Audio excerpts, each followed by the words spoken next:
Good afternoon, everybody. Thank you for joining us for webinar 9 in our collaborative teaching and learning series hosted between the College of Social and Applied Human Sciences and the Gordon S. Lang School of Business and Economics. So as session 8, we're focusing today on tools for providing meaningful and quick feedback to students. So just a quick note about housekeeping. So within this format, if you have any questions, please feel free to post them throughout the session in the Q&A feature. You should see that at the bottom of the screen in Zoom. We will be recording this session, and the recording will be made available to those unable to attend asynchronously, as well as any supporting materials that we feel is relevant to this topic about feedback. And we will be sure to have these circulated as well through our respective CSAHS and Lang websites through our teaching and learning webinar series pages. So jumping in, so your facilitators for today. So my name is Chris Onson. I'm the manager of academic programs for the College of Social and Applied Human Sciences. And so just a little quick tidbit about myself. So I do have my Bachelor of Education. I am a grad of the School of Business with my Master's of Business Administration. I'm also an instructor. I teach courses online, and I'm also preparing for 2 new courses to be delivered in a remote setting for this fall. So I feel you. I'm also in the same planning mindset of trying to come up with those quick and effective feedback techniques. And Jackie? Hi, everyone, and welcome to webinar number 8. My name is Jackie Hamilton, and I'm the Senior Manager for Learning Assessment and Accreditation at the Gordon S. Lang School of Business and Economics. Returning folks on our webinar today, so really excited to see so many of you back. I am also preparing my course for remote delivery in the fall and playing around with a lot of these features. So this webinar series has been a great opportunity to dig deeper into some of those options as well. And we found some really neat resources and some really tangible kind of mini demos of some of the tools out there that we think you'll really enjoy today.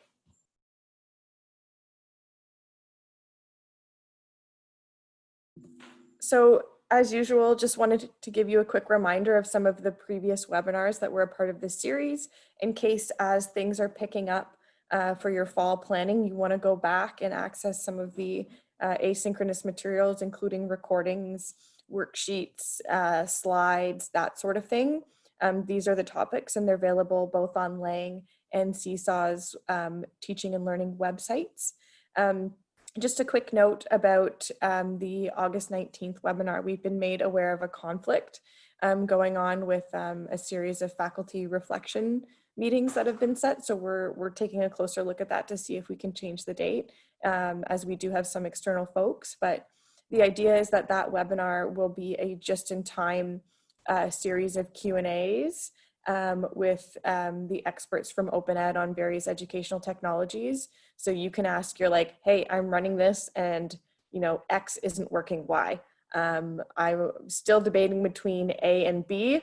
Tell me quickly, A or B, which one would you recommend depending on the context? So the idea is that that webinar will feature a lot of questions from faculty directly, and it'll be a kind of just in time before like I said, before the fall actually starts. Here are your last minute educational technology questions. We'll hold that space for everyone. But again, stay tuned because we're playing around with that date because we've been made aware of the conflict. So thinking about what we're going to accomplish today, it was really neat this time to review registrants' information because I think for the first time ever, it basically 100% aligned with our learning outcomes and our learning goals for today. So that was neat to see. And it was pretty balanced. I would say about 50% of the registrants said that they really wanted to look at best practices and kind of what are those foundational criteria of successful and effective feedback.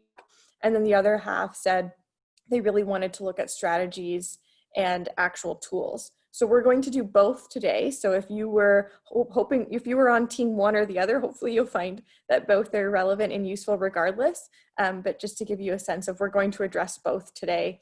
And like I said, we'll do a couple of mini demos of some tools that are available in CourseLink, that sort of thing. So we think our outcomes are actually really aligned with what everyone said today. So that's always great to see.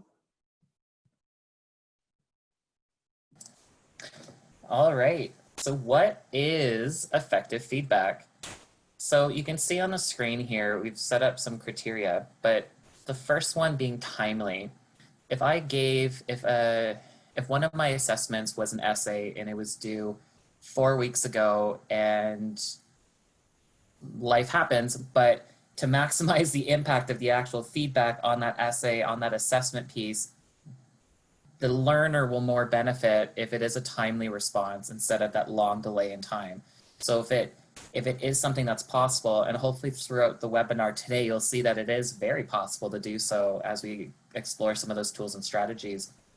The other piece is being very specific. So what can a student actually do and what can they not do? So we're focusing not on the student themselves, but on the actual skill, the behavior, the task. What is it that they're actually demonstrating? And how can you provide that specific feedback on that component as opposed to the learner themselves? Being realistic. So being sure that it's aligned with what they could reasonably learn to change. So if you had a 3-part scaffolded assessment, for example, what is it that they could apply from that first piece into the second, into the third, that is something realistically that they could achieve and then help the learner in their own learning growth. And so that's where that overgeneralizations of I never saw any of this throughout, or you always use the following, aren't really providing that really realistic feedback that the learner would benefit from, that the student could benefit from you. And then lastly, that it's continuous. Effective feedback is not a one-time thing. It's not only a one opportunity to give them what is it that they want to use in the future. So again, especially if you're scaffolding your learning throughout your course, through graded and ungraded activities, what is it that students can continue to use throughout the course that'll help them in their learning experience? And so why bother? A lot of what we heard, and as Jackie mentioned from your registrations, we do read those key terms, what you're looking for to get out of this. This isn't just for record keeping in a spreadsheet. But a lot of folks really wanted something useful to come out of this. So why bother though? Why bother providing effective feedback to your learners? So feedback can have a significant impact on learning, and this learning can be positive or negative. So it's being very careful about what type of feedback you're applying that will ultimately either help engage the learners to be more motivated to continue into their learning and their experiences throughout the course, and what their perceptions are. So feedback does affect students' motivation to learn and their perceptions about their intelligence and their ability to learn. So imagine that student-centered focus. So imagine that you're the learner in this scenario and you receive this feedback that you might perceive that it's attacking you or your ability to function. Your own sense of self and your own sense of worth can be negatively impacted if you think that this is an evaluation of your own intelligence, not your ability to complete an assessment, not your ability to complete a particular task. So it's that internalization factor that can happen. So based off of the literature in this specific case, that there is a linkage between motivation to learn and perception about intelligence and ability to learn. Absolutely, and I would maybe even flip the script on that and say that alternatively, that feedback is meaningful and has an impact, right? That there's a lot of power in feedback because of the way that research shows learners will internalize the feedback that's coming. So kind of flipping that and saying it just in looking at it from an alternate perspective, why bother? Well, because it matters and it has a positive impact on students when we think through intentionally what it is we're doing. And I think we've talked about this in previous webinars when you have such subject matter expertise and awareness and understanding as instructors, taking that moment to think about like, okay, I'm giving feedback to, think to traditionally aged students, 18, 19-year-olds in the undergraduate setting. And for graduate students, it might be their first time. encountering primary research environments. So being able to give feedback at that novice level and recognizing that it actually has a huge impact is really powerful. So just thinking about that. Considerations that we've summarized from various studies, as you can see, we found over past webinars that this tends to be very popular. Folks are curious about what different studies are saying. So research shows that feedback that focuses on what needs to be done can encourage all to believe that they can improve. So we thought that was really interesting, that when you focus on the tasks and the process, there's more improvement, and students start to think differently about what they're capable of. Lots of research demonstrating that descriptive rather than evaluative feedback is more effective. And that descriptive feedback is often linked directly to a better learning. It basically provides students with a more visible outline of what it is they actually are missing. Thinking to that feedback is essentially trying to close the gap between current achievement and understanding and desired achievement and understanding. So when it's descriptive, focusing on specifically what the gap is, that's more effective than evaluative feedback that might say this is wrong and correct, or even well done, good job. That's more evaluative, and often the most simple form of evaluative feedback is obviously grades, right? So here's an 80, that's feedback, but it's not as useful as descriptive feedback. And we think about the ways in which a student might achieve a 70, for instance, through a variety of different ways, right? They'll lose marks in different ways, and it's difficult for the student to understand why they got the 70 if all they have is the grade, right? They tend to focus on the areas they did well in, which they hopefully are accurately self-assessing, but they won't necessarily be able to identify what was the 30% achievement gap. The most powerful single modifier that enhances achievement is feedback. We thought this was really interesting. So if you were going to spend some time as an instructor, and knowing that feedback empirically has the biggest impact. So if you're making adjustments to how you're doing feedback, most likely to see your most kind of bang for buck, to use a metaphor there. That's when you're trying to make decisions, especially with the fall with so much going on. This may help you decide that, okay, maybe I'm going to do something a bit different with feedback. Also, that the quality of the feedback rather than its existence or absence determines its power. So some research showing that it's better to give no feedback than potentially give feedback that you don't really have time to go in more descriptive detail for. So maybe that helps you determine the timeline and where you spend your time and how you give feedback. And then back to Chris's earlier point about timeliness, feedback needs to come while the students are still thinking of that as a goal. So if it's an assignment that they get feedback on and they're never going to be asked to do something like that again, they're probably not going to engage with that feedback, and it's probably not going to have an impact, because in their mind, they've already completed that task, that part. They're never going to have to do a case study analysis again for the duration of the course, for instance.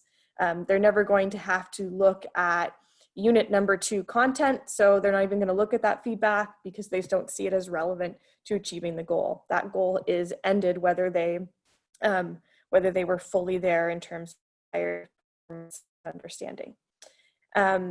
Also, research to show that limiting to 2 or 3 specific recommendations that are linked to the goals of that assignment or that section of the course are really valuable. So too much feedback can be overwhelming for anyone. So making sure that we try to focus in on a couple of things, and that they understand why the feedback would help them actually achieve the goal and get to the desired level of understanding that the instructor, the faculty member, wants them to get to. So just providing a little bit of an overview there. We also found this really great article that takes a look at levels of feedback, and kind of, it essentially divides things into 4 levels and looks at what is most valuable, and also looked at the ways in which instructors and teachers tend to provide feedback. So you can see in the table there, I'm not going to read it all out to you, but I will identify a couple of key points. So you can see the 4 levels of focus. The first being feedback about the task or product. The second being feedback about the process in which the student went through to achieve on the assignment, task, whatever it may be.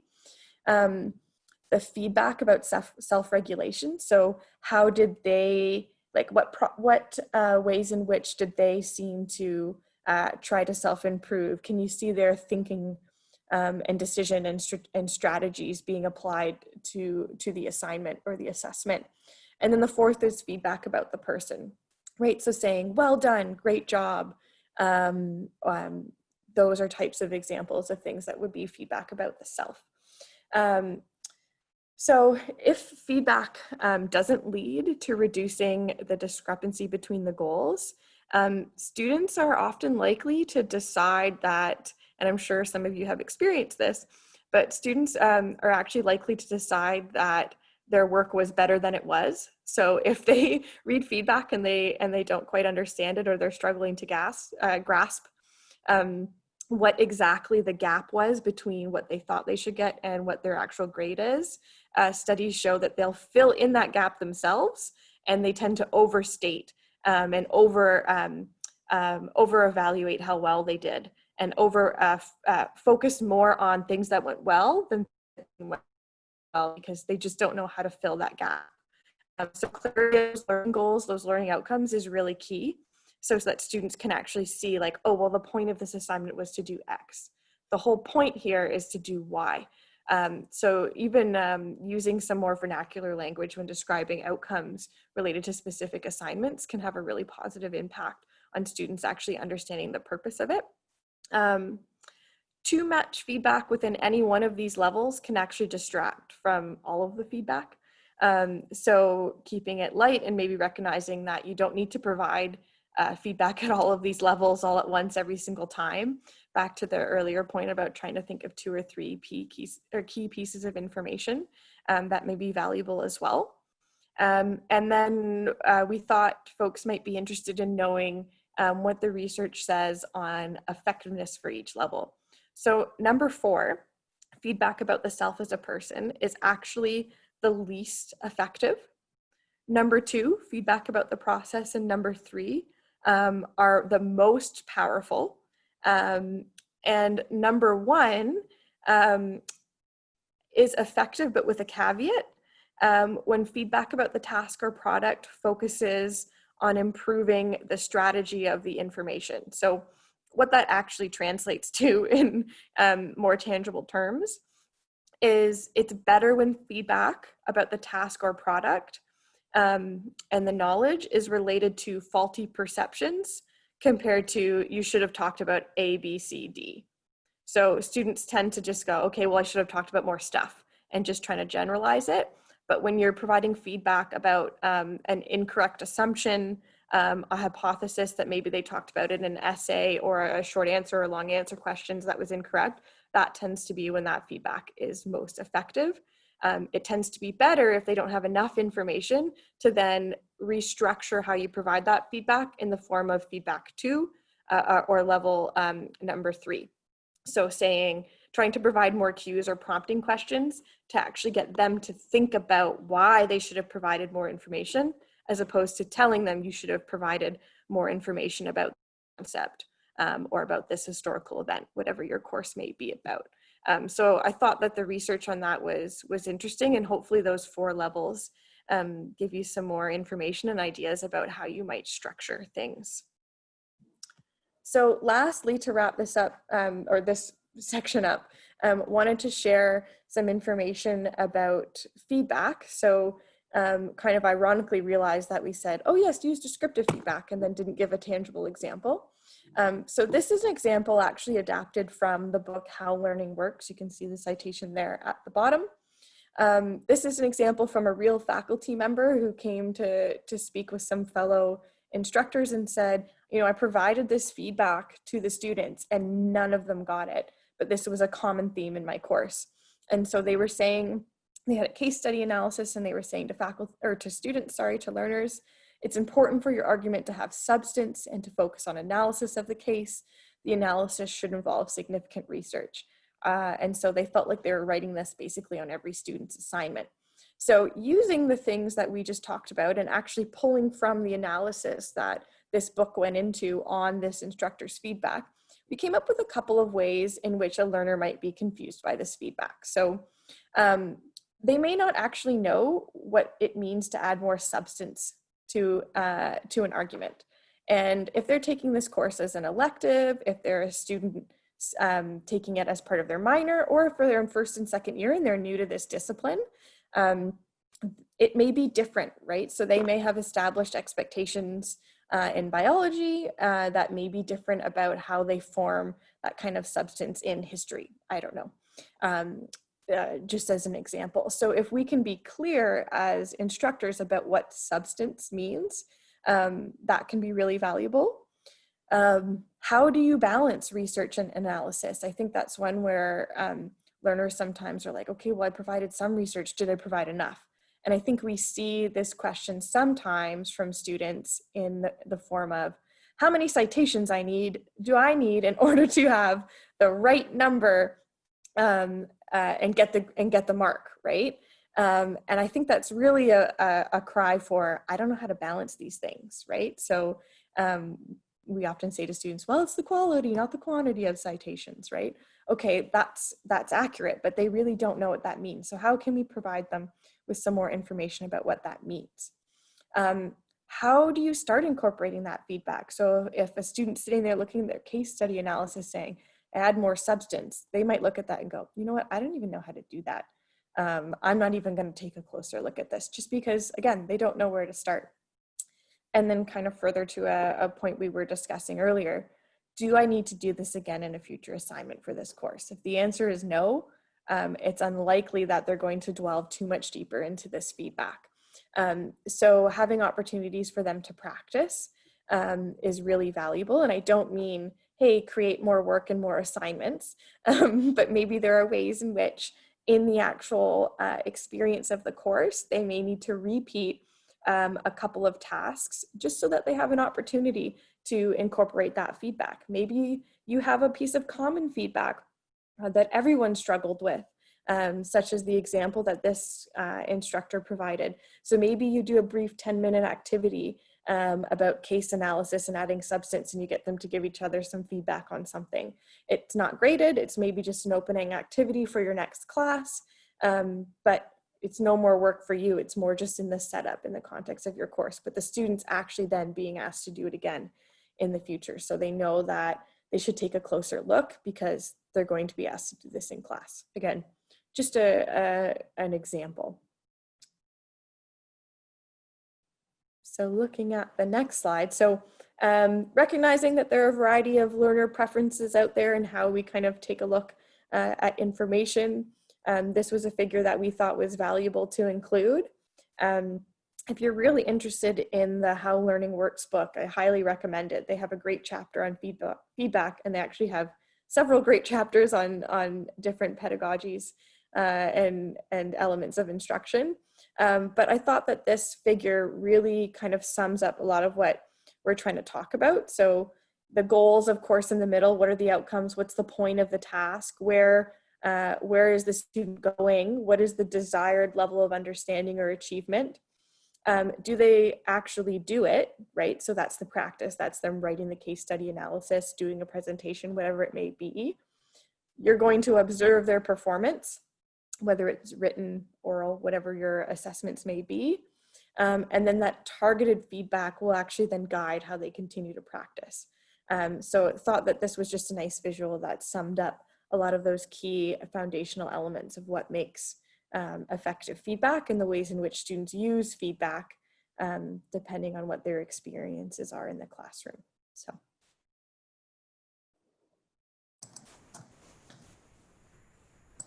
All right, thank you, Jackie. So shifting gears a bit, wanted to talk a bit about perspectives on the provision of feedback. So as the instructors or those who are in positions in which they're providing feedback to learners, this is often something that we'll hear, just that as the instructor, I put in the time and the effort. I'm trying to create these meaningful experiences for my learners. We don't want them to fail, we want them to succeed. but students don't take advantage or use the feedback, or I don't see an improvement in the quality of work, or it feels like it's a waste of my time. So these are often perceptions that you may have experienced yourself, others or just in general when we're talking about this, because in reality, the perception is this takes a lot of work and effort in order to provide students with meaningful feedback. Um, However, we're hoping to flip that script today. So looking from the learner's perspective, however, so when students are actually receiving the feedback, these are some of the things that we felt were meaningful and drawn from the literature about how the learner will actually perceive this. So providing marks alongside the comments were found to actually completely wash out the benefits of the comments. So it goes back to what Jackie was talking about earlier, that those marks themselves, the grades, that can sometimes become the focus. That's the goal. I want to get that 100%, that A, that 80%, whatever it is. So those comments then suddenly no longer are meaningful. So, and then going again back to kind of the evaluative feedback, so specifically the percentage marks, the letter grades, and frequent evaluation can also have a negative impact on learning and motivation. So as a tip, or as a pro tip, you can find other evaluative means to get learners to get feedback without it being graded.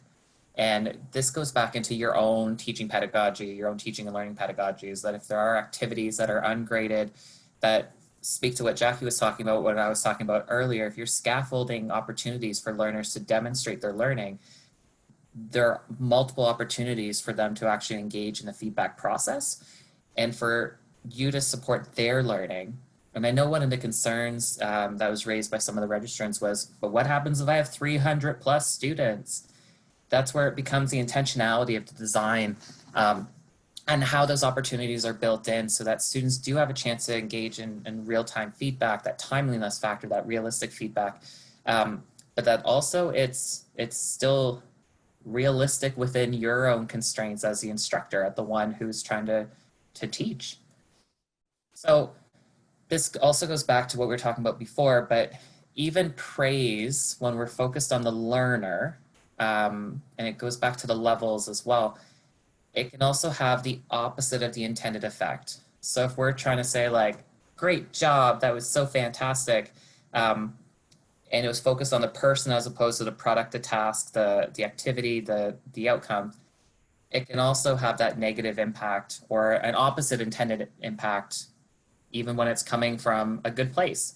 So from the learner's perspective, it's key to keep those pieces in mind, that praise doesn't necessarily always result in engagement. It might then suddenly become seen as fluff or suddenly no longer meaningful, and whether or not it's actually relevant to the work that was being done, or is this just a blanket statement that might be copied and pasted across all the students in the course.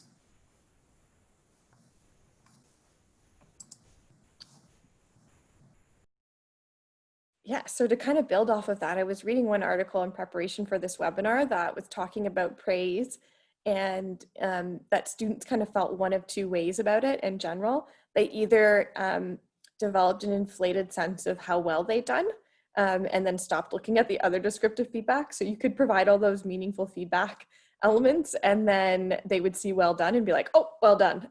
And they just kind of left the rest of it, which is unfortunate. And then the other response, which I found really interesting, was there was another group of students that when they saw well done or great job or great work, any type of praise, assumed that the instructor thought that they weren't very smart and were trying to soften the feedback.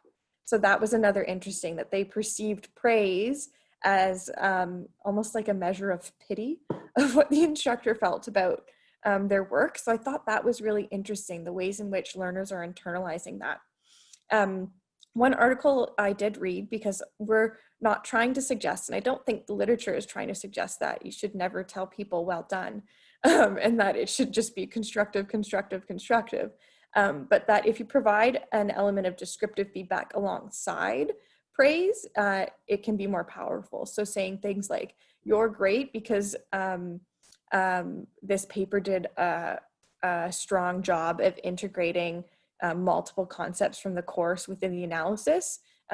Those reactions go away when you provide more descriptive detail about why the job is well done or why you think that they're really great or they've done it, right?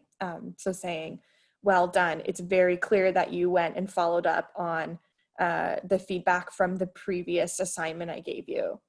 That is different, and it's still praise, but it's not kind of those shortened praise that I think can be easy to write.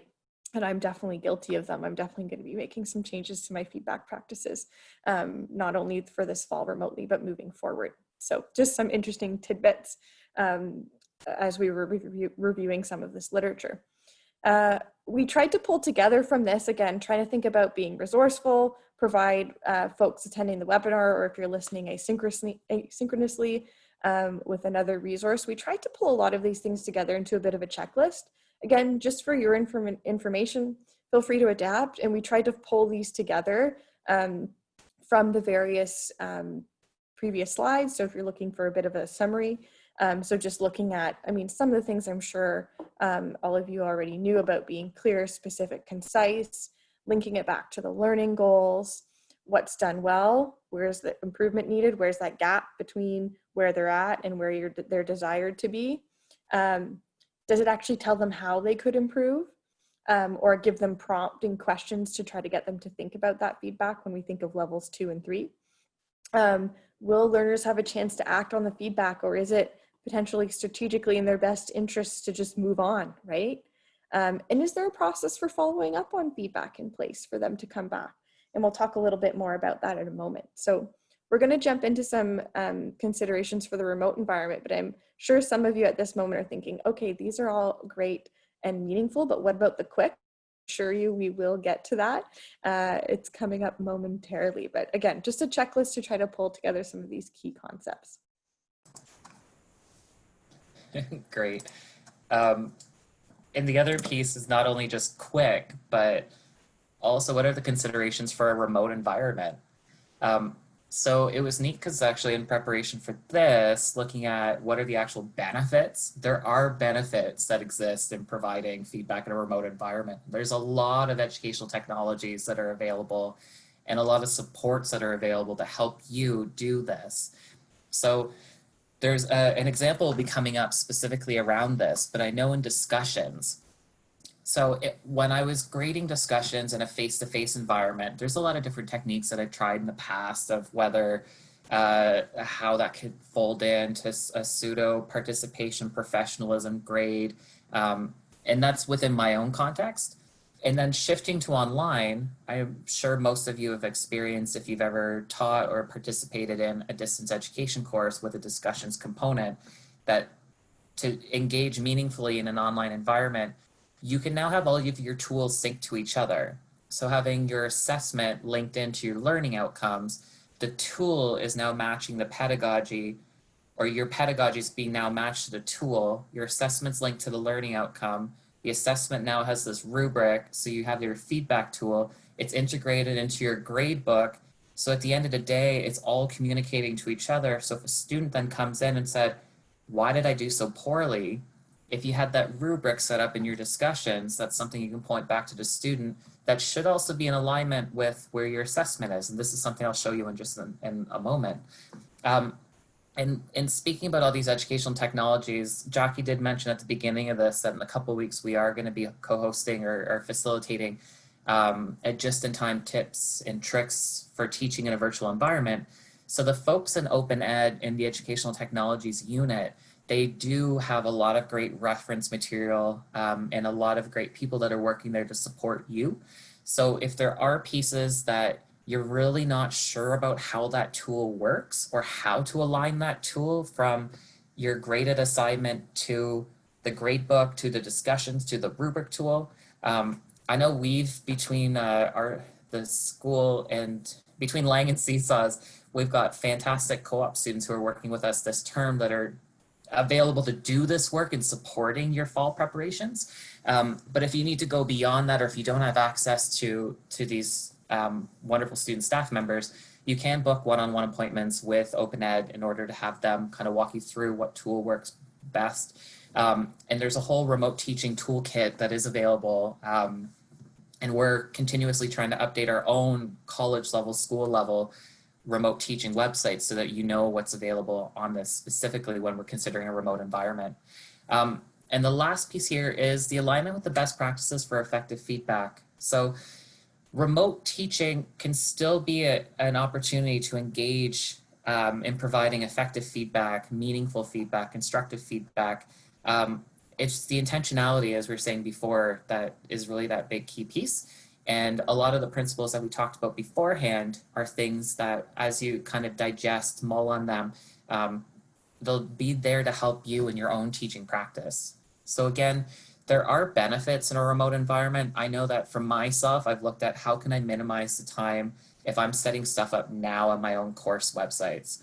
So on that piece, just want to see if I can get this live. So one of the things that, and maybe it would help if I finish the share.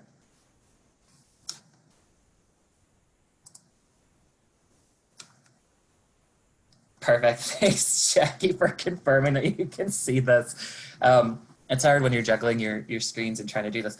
But so on here, I'm in the CSAHS sandbox. So I had the site created so that over for fall preparations, there's a place that we can go and make sure that if we wanted to try trial and error or anything, we had a safe place to do this so that there's no learners that will directly be impacted by anything that happens in here. And it's really a training ground so I can teach or help support the co-op team in CSAHS anyway at testing out some of the tools and see what happens.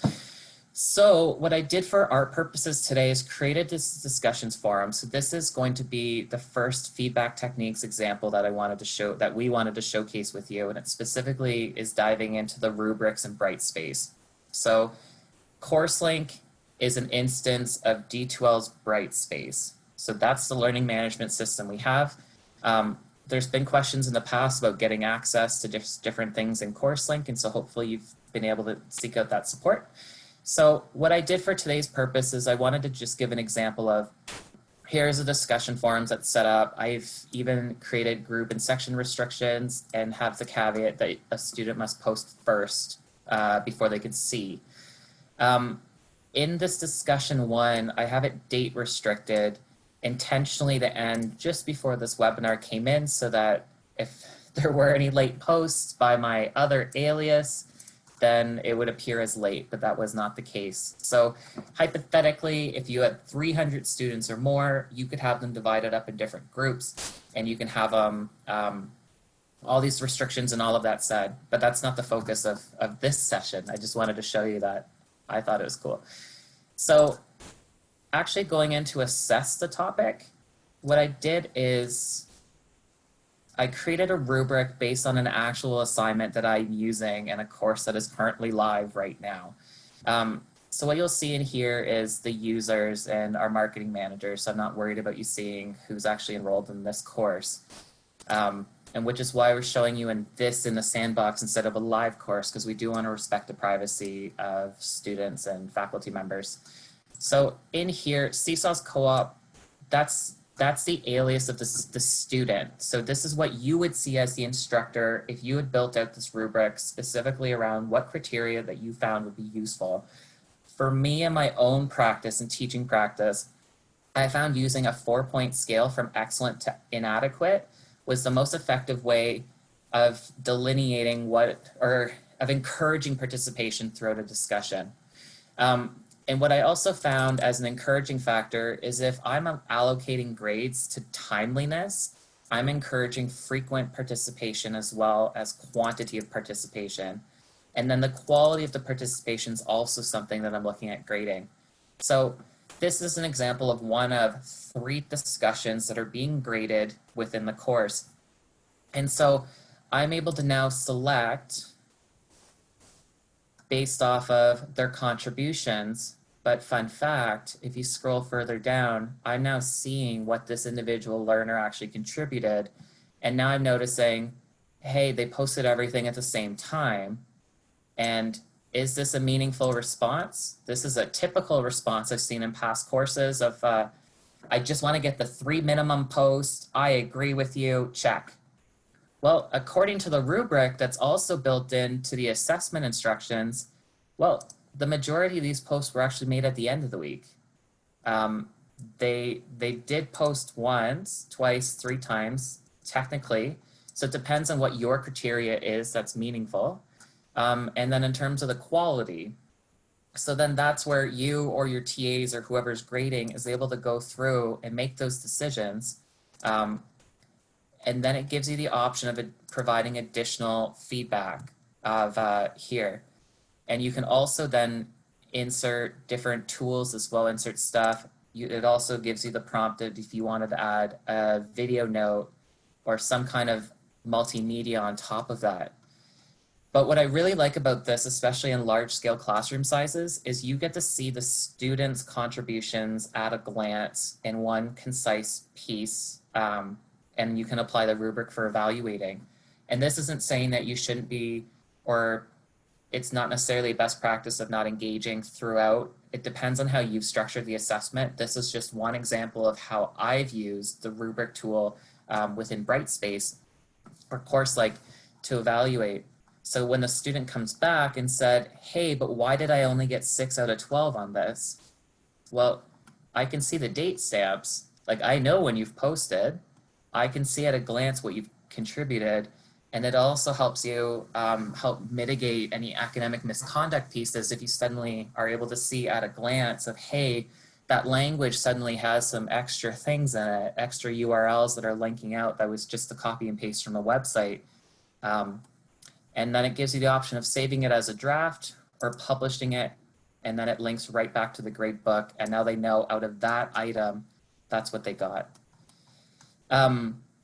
So then the other tool or technique that we wanted to show was an alternate piece of providing feedback.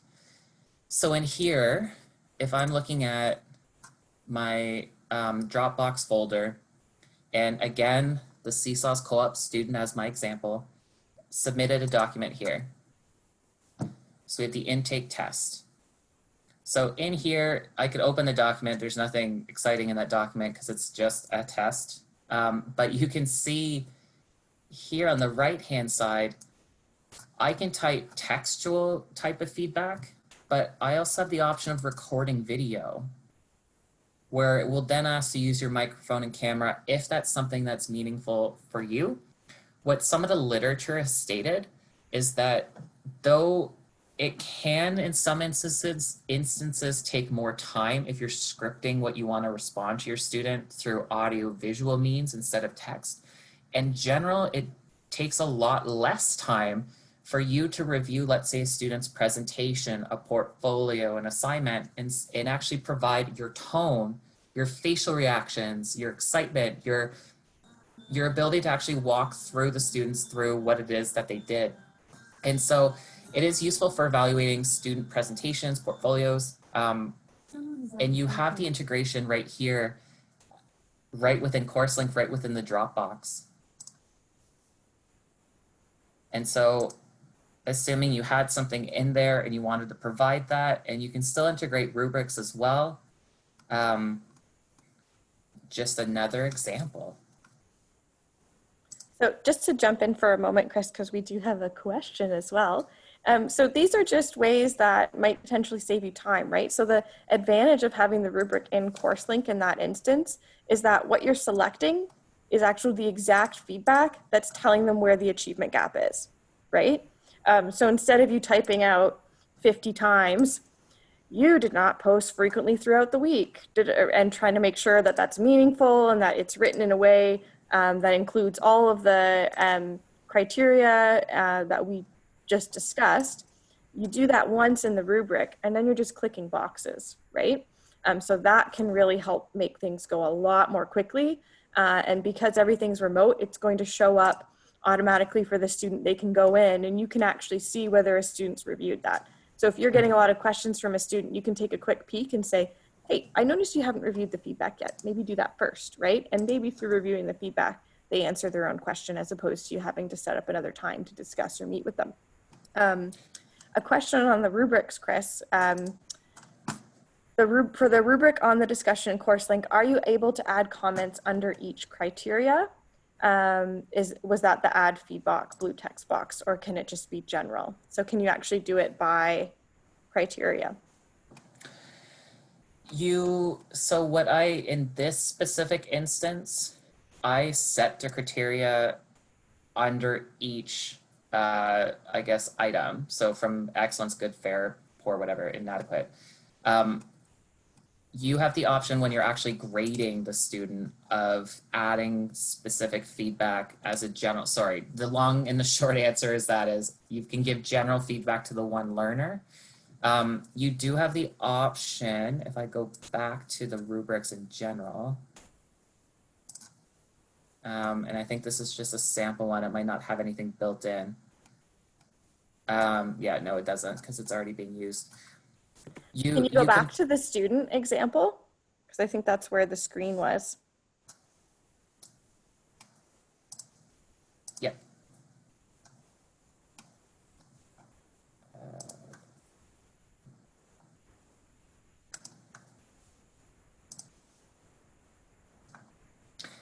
So in here, yeah, sorry, you do have the option under each one of providing additional feedback. So you can go through and give even more detailed feedback. So yes, you can do that. You can also give overall general feedback, and you also have the option if you wanted to provide any multimedia feedback, if you wanted to give that kind of 30-second overview of what they did. Okay. So again, these were just two kind of quick examples, longer examples of what some of the tools that are already integrated into CourseLink. And so I know from my end, this is something that our co-op students are currently working on. They're going through a training session on how to build and apply rubrics. So be using it and then making sure that it's in alignment with what individual faculty member have made those details within their actual assessment instructions. So it's keeping that alignment between the two. Otherwise, that's where a lot of the confusion comes in that, hey, I got this grade, but I don't understand why I got it. And then I just wanted to add on the example of the using audio or video feedback, that when I was in grad school, I experienced that from an instructor, and it was pretty neat to go back and see and listen to that. I actually found it, it was a distance ed course, and it was kind of neat to actually have that engagement with the instructor in that way, as opposed to kind of these paragraph responses. And I remember speaking with my instructor about it later, just because I had not had an instructor do that before. And her personal experience was that it was so fast. So she would just review the essay or the assignment or whatever it was, hit audio record and talk for like 3 to 5 minutes, and then just hit publish.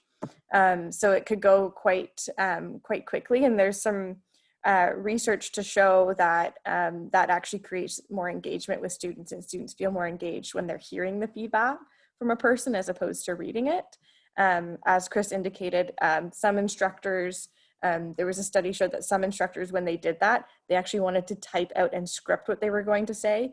And in that instance, it wasn't quite as quick as you can imagine, because now you're doing both writing and speaking. But if that's something you feel comfortable with, that can actually take a lot less time and is another way of providing feedback to students. And we've, on the slides, which we'll send out, we have provided some different examples and just like a summary of each technique, so that you can go back, in addition to that demo, you can go back and review that.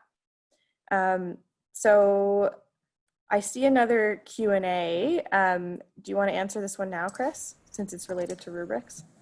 I think so. So if I go back a slide, so in this instance, we're able to provide kind of a sample rubric, what was relevant for discussions, and really the criteria of your individual assignment will determine what it is that you want to provide feedback on.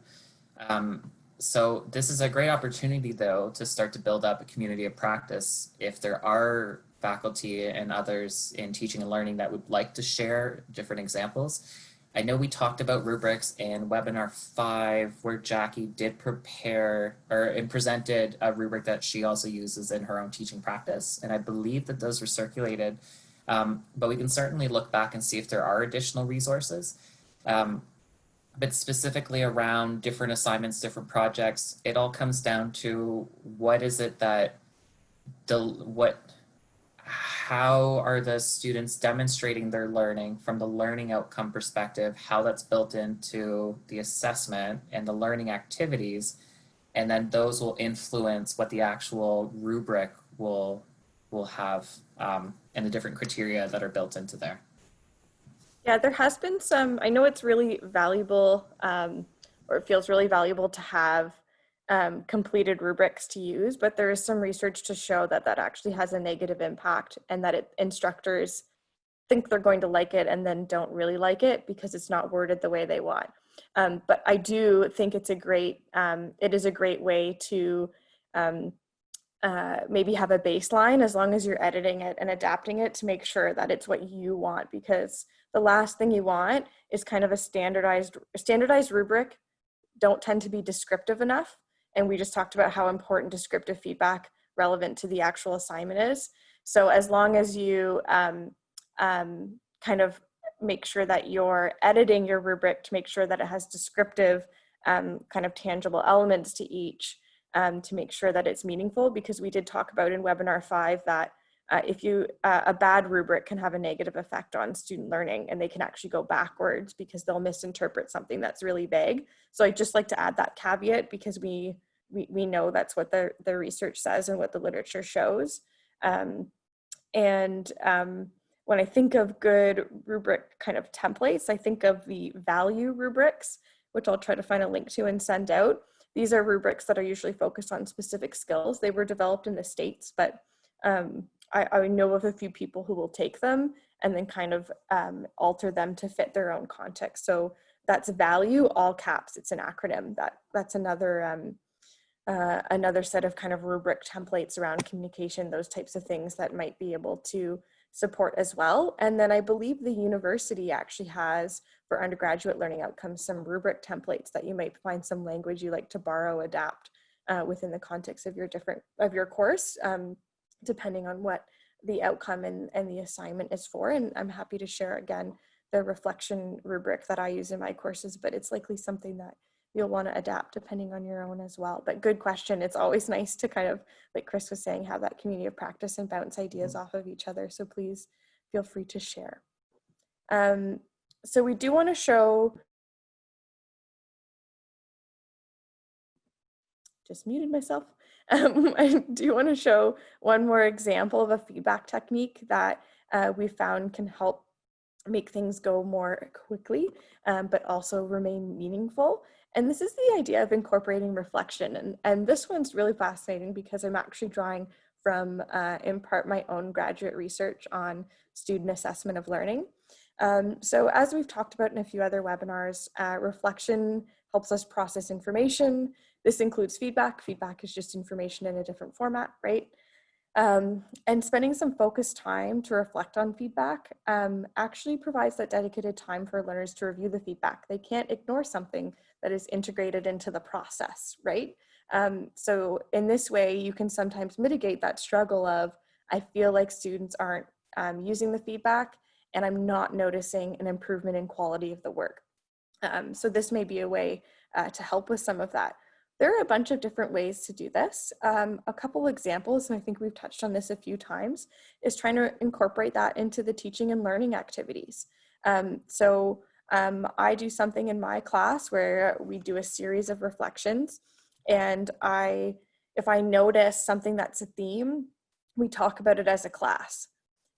So if it seems like 90% of the class is not doing something the way that I'm hoping, they are not getting to that desired level of understanding and achievement, then we'll talk about it as a group.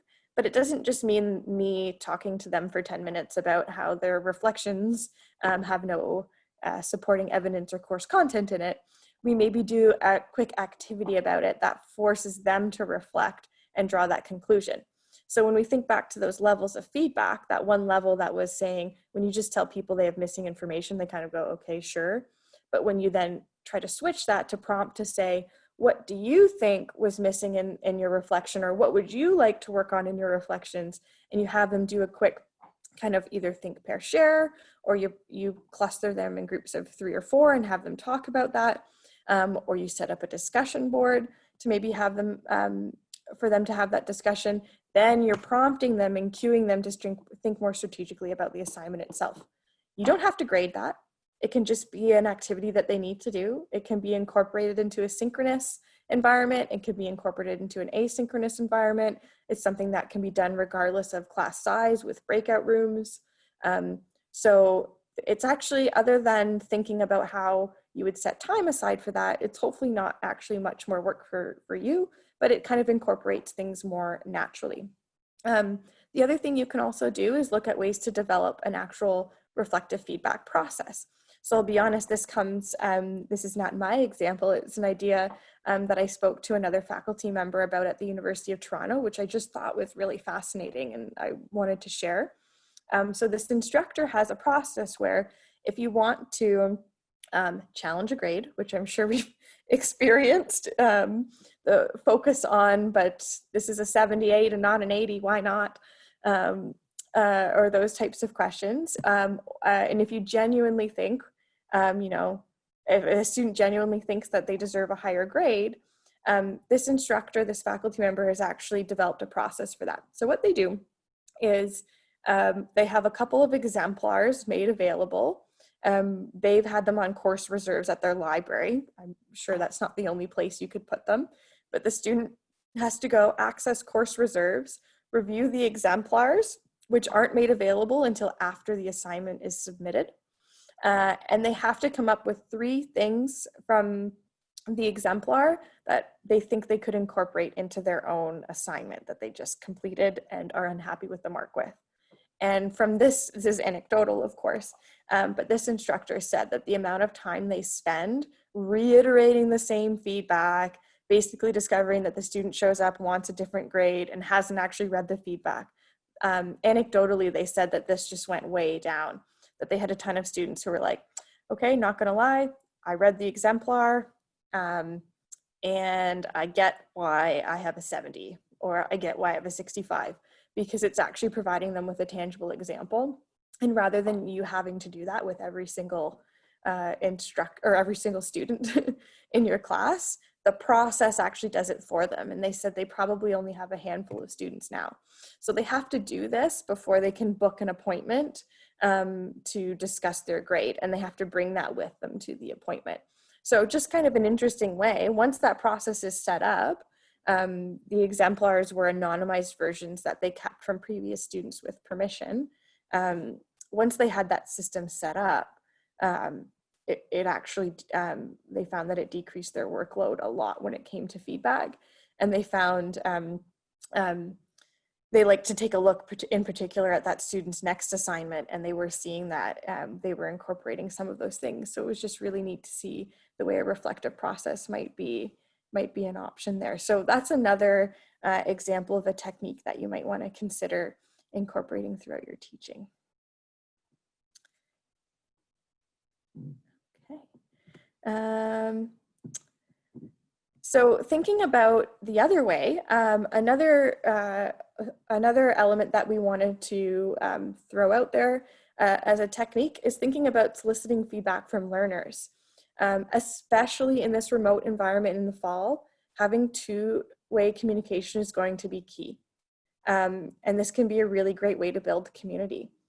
Learners can often provide valuable insight too in how instructions and other information are being interpreted. We've got that expert blind spot, or I know what I mean, and then someone reads it back to you and says, so do this, and you're like, wow, I see how you got there, but that's not what I meant by my instructions. So it can be a good way to help seek clarification and avoid having to give feedback on that level 2 process task, because you're getting kind of some broader feedback initially.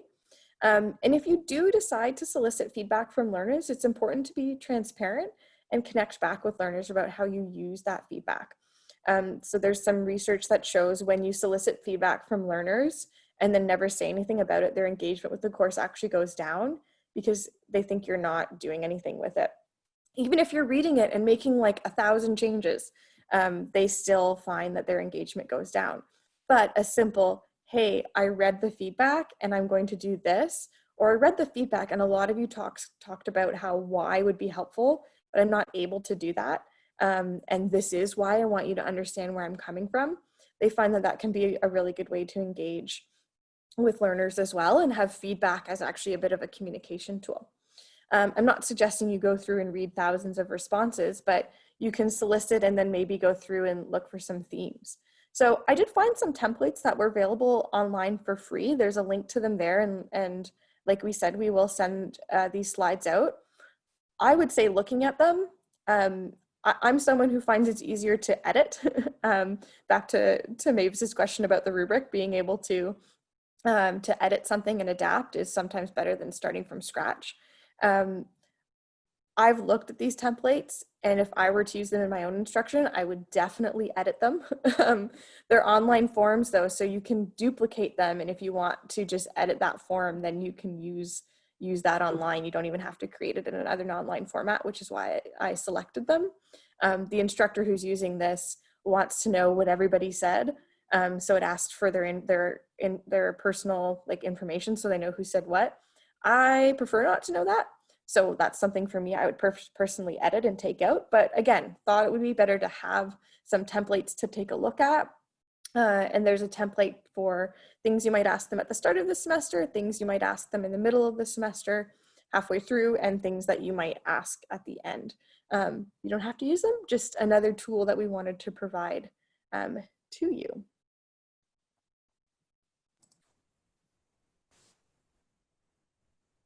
Perfect. Thank you, Jackie. And to your questions, Steph, I will, I'll be sure to get it out to you. Just with how the screen configuration is, I wonder if Jackie is able to then pull it up. Thank you. So that's certainly one example. And then here's a few other examples. So if you're looking at annotating within CourseLink, there's a YouTube video and these slides will be available to you very shortly too. But annotations in CourseLink, looking at the use of rubrics, and it comes back to your assessment design. And then there's a really neat infographic that the Learning Commons through the library developed on how to give awesome feedback, and it gives you some examples of perhaps how to improve the type of language that's being used that takes into those considerations the levels that we were talking about earlier. And then the peer assessment tool, so PAIR, that is we've used it actually in even different committee applications. So it's useful from a student to student perspective. There is some technical considerations that CourseLink support would absolutely be able to help you out with in setting up the PAIR tool. But again, right through CourseLink, you can see that. I just want to see if this will actually pull things up. So I guess just as a quick example on the how to give awesome feedback, one of my favorite ones is the specific versus vague. So trying to be as specific as possible, try to make feedback unique. So I'm not going to go through all of this. I just like the context specifically when you're talking about dogs. Yeah, we can't see it, Chris. My doorbell rings. You can't see this awesome feedback infographic. Can you see it now? Okay. So sorry for taking you on a vague journey there. But this is an infographic that was developed through the library. And so it gives you different examples, and it kind of also at a glance provides you that overview of a lot of the things we're talking about but talking about like, here's an example of, I like how you made eye contact when you were talking about dog breeds, rather than I like the part about dog breeds. So giving that specific language versus that vague language. So this is one of the examples that we were talking about. And then now as I try to stop this share,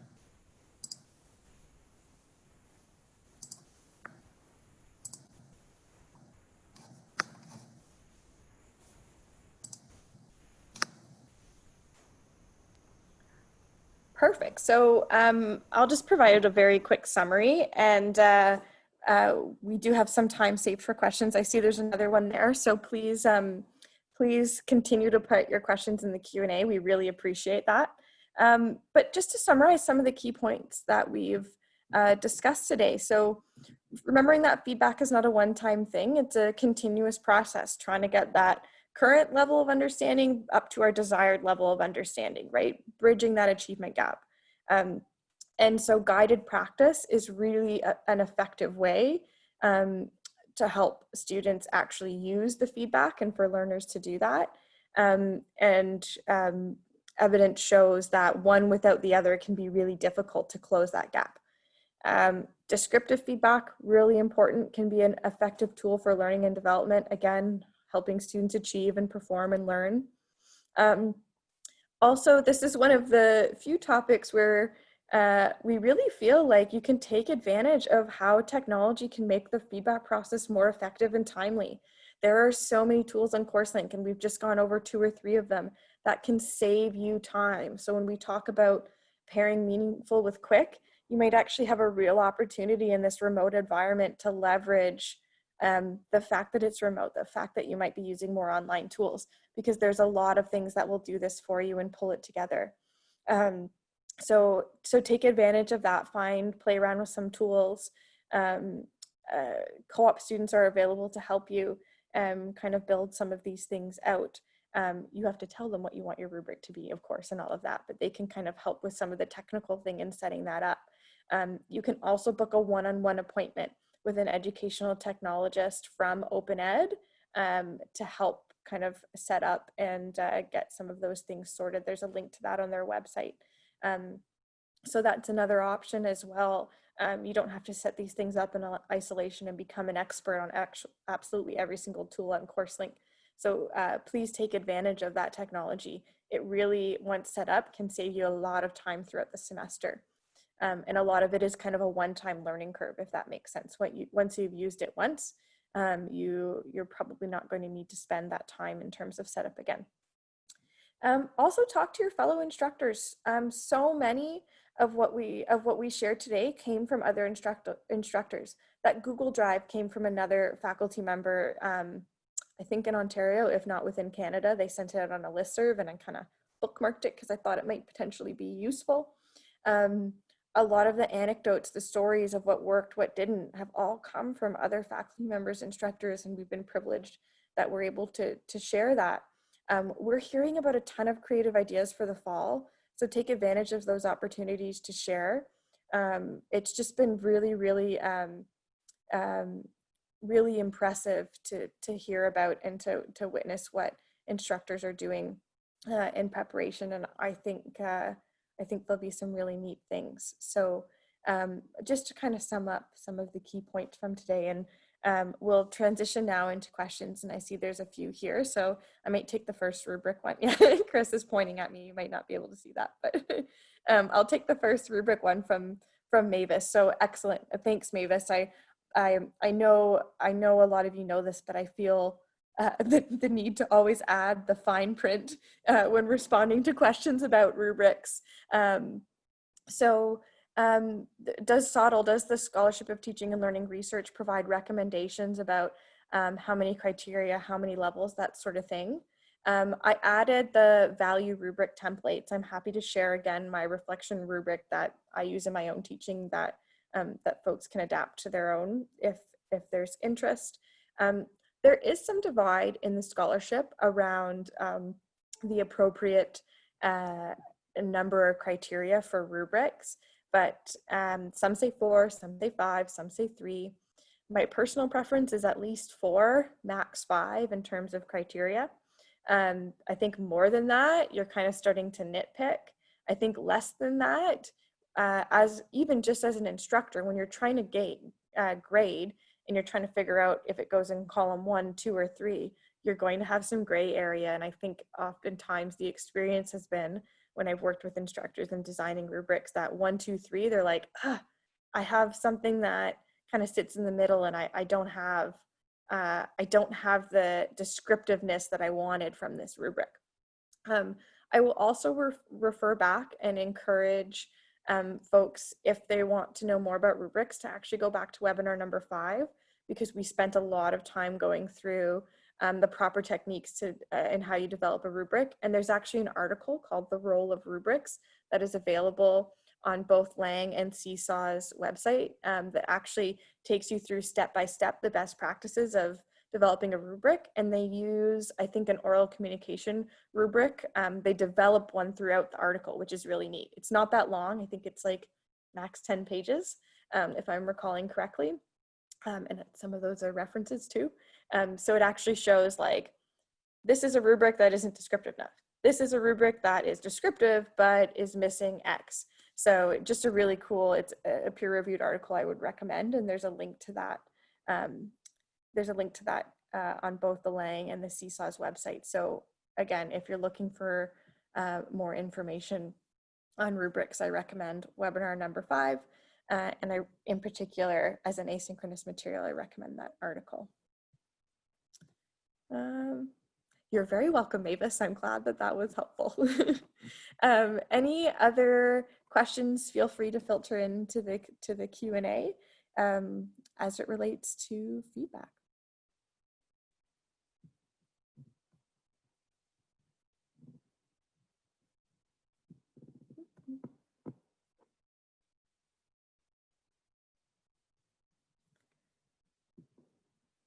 All right.